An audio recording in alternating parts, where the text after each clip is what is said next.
नमस्कार। राजस्थान की वीर प्रसूता धरती पर कई योद्धाओं ने जन्म लिया है। इन्हीं में से एक थे राव मालदेव राठौड़। 9 मई 1532 को गंगा जी की मृत्यु के बाद मालदेव उनके सिंहासन पर बैठे। यद्यपि उनका गद्दी पर बैठना भी एक विवाद के साथ हुआ। गंगा जी अपने महल की खिड़की से गिरकर अकाल मृत्यु के ग्रास बने। आम धारणा रही कि उनकी मृत्यु का कारण मालदेव से हुआ विवाद ही था।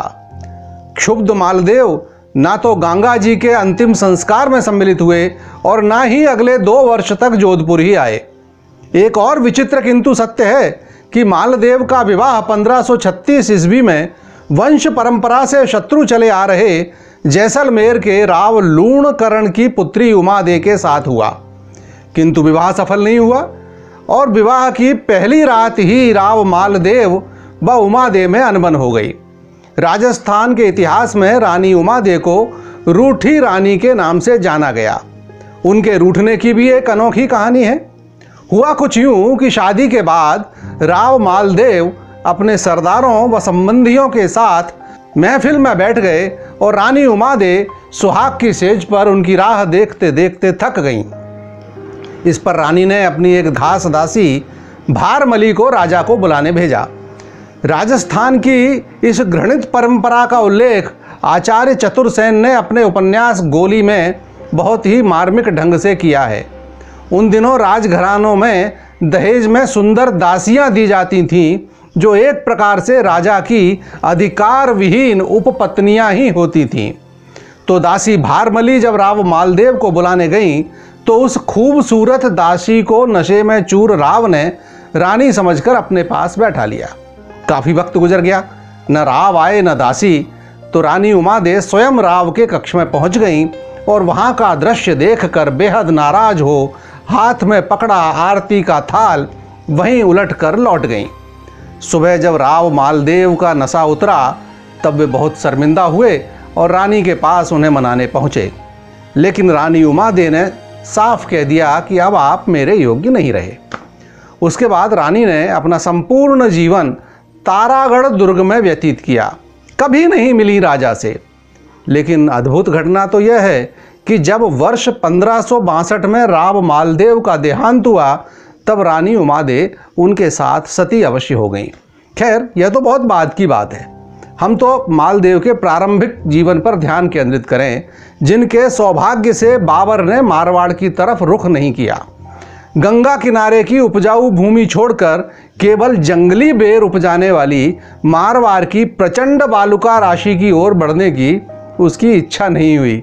अवसर का लाभ लेकर राव मालदेव ने अपने राज्य को बढ़ाने और उसे सुदृढ़ बनाने की तरफ ध्यान दिया। दिल्ली और मारवाड़ की सीमा पर स्थित कई किलों को उन्होंने अपने अधीन कर लिया। जो भी उनकी राह में कांटा बना उसे मालदेव ने काट फेंका। यहाँ तक कि नागौर, अजमेर, जालौर, सिवाना के साथ साथ अपने ही कुल के राव जैतसी को पाहेवा के युद्ध में मारकर बीकानेर भी अपने अधीन कर लिया। संयोग से उन्हें राव कुंपा और उसके चचेरे भाई जेता जैसे दक्ष सेनापति भी प्राप्त हो गए थे, जिनका नाम वीरता, साहस, पराक्रम और देशभक्ति के लिए मारवाड़ के इतिहास में स्वर्णाक्षरों में अंकित है। राव कुंपा जोधपुर के राजा राव जोधा के भाई राव अखेराज के पौत्र व महराज के पुत्र थे, तो राव जेता महराज जी के भाई पंचायन जी के पुत्र थे।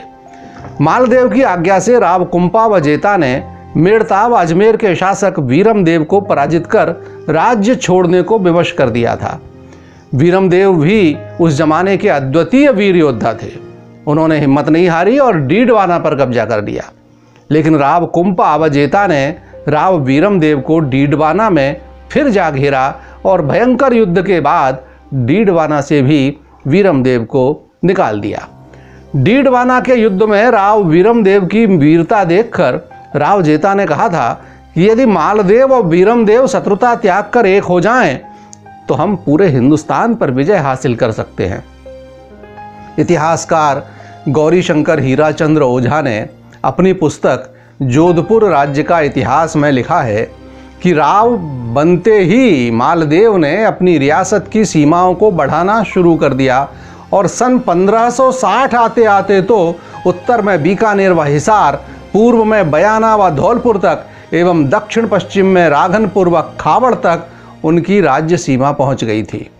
भूमिया और भाटी जैसे वीर समुदायों को भी उन्होंने अपने अधीन कर सामंत बना लिया। जयपुर के नज़दीक चाकसू तक उनकी सीमा पहुंच गई तो पश्चिम में भाटी जैसलमेर को उनकी सीमाएं छू रही थीं। इतना विशाल साम्राज्य न तो राव मालदेव से पूर्व और न ही उसके बाद ही किसी राजपूत शासक ने स्थापित किया। मारवाड़ के इतिहास में राव मालदेव का राज्यकाल मारवाड़ का शौर्य युग कहलाता है। राव मालदेव अपने युग के महान योद्धा, महान विजेता और विशाल साम्राज्य के स्वामी थे। केवल सीमा वृद्धि ही नहीं तो स्थायी सुरक्षा की ओर भी राठौड़ राज मालदेव का ध्यान था। मारवाड़ के चारों ओर नए किले बनवाए गए, जोधपुर के चारों ओर एक बड़ी दृढ़ दीवार बनवाई गई, पोखरण को दृढ़ किया गया, अजमेर का प्रसिद्ध कोट बुर्ज मालदेव द्वारा ही बनवाया गया था। मेड़ता नगर के किले की मरम्मत में ही उस दौर में 24,000 रुपये व्यय होने का विवरण मिलता है। भाट कवियों के अनुसार रत्नगर्भा सांभर झील से प्राप्त धन से ही ये सब कार्य संपन्न हुए। उनके पराक्रम का इससे बड़ा क्या प्रमाण होगा कि जब शेर शाह के द्वारा पराजित हुमायूं प्राण बचाकर भागा तो शरण के लिए सबसे पहले मालदेव के ही पास आया। उसने अपने 3 दूत मीर समंदर, रायमल सोनी और शमसुद्दीन अल्फा खां को मालदेव के पास भेजा, लेकिन उसके हाथ निराशा ही लगी। मालदेव कैसे भूलते कि उनके पूर्वजों की कन्नौज रियासत का पतन भी तो इनके ही पूर्वजों ने किया था। अतः उनकी नफरत स्वाभाविक थी। लेकिन इसका परिणाम यह हुआ कि हुमायूं को पलायन के लिए विवश करने वाले शेर शाह सूरी को भी समझ में आ गया कि अब हिंदुस्तान में मालदेव ही उसके लिए खतरा बन सकते हैं। चाकसू पर मालदेव के कब्जे के बाद तो दोनों राज्यों की सीमाएं भी टकराने लगी थीं, तो भला तलवारें कब तक नहीं टकराती। तभी एक और संयोग बना। मालदेव से हारने के बाद बीकानेर के राव जैतसी के बेटे कल्याणमल और वीरमदेव नागौर के शेर शाह से मदद मांगने के लिए दिल्ली जा पहुंचे।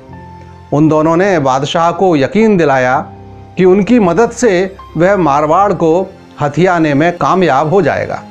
बस फिर क्या था, शेर शाह अपनी फौज लेकर मारवाड़ की तरफ चल पड़ा। वो अपनी 80,000 घुड़सवारों की सेना और 40 तोपों के साथ जोधपुर से 90 किलोमीटर दूर गिरी सुमेल में डेरा डालकर बैठ गया। तो इस प्रकार आप शीर्षक का कारण समझ ही गए होंगे। मालदेव को हुमायूं और शेर शाह दोनों के साथ व्यवहार का अवसर मिला। अगर हुमायूं को शरण दी होती या शेर शाह को हरा दिया होता तो भारत की भाग्य रेखा कुछ अलग हो सकती थी। शेर शाह को हरा भी सकते थे किंतु नहीं हरा पाए। क्यों? ये कहानी अगले अंक में देखना ना भूलिए। देखते रहिए आपका अपना क्रांति दूत। अगर अभी तक सब्सक्राइब नहीं किया है तो सब्सक्राइब भी कर लीजिए और साथ ही नीचे बेल बटन भी दबा दीजिए ताकि कोई भी नया वीडियो अपलोड होते ही आप तक सूचना पहुंच जाए। नमस्कार।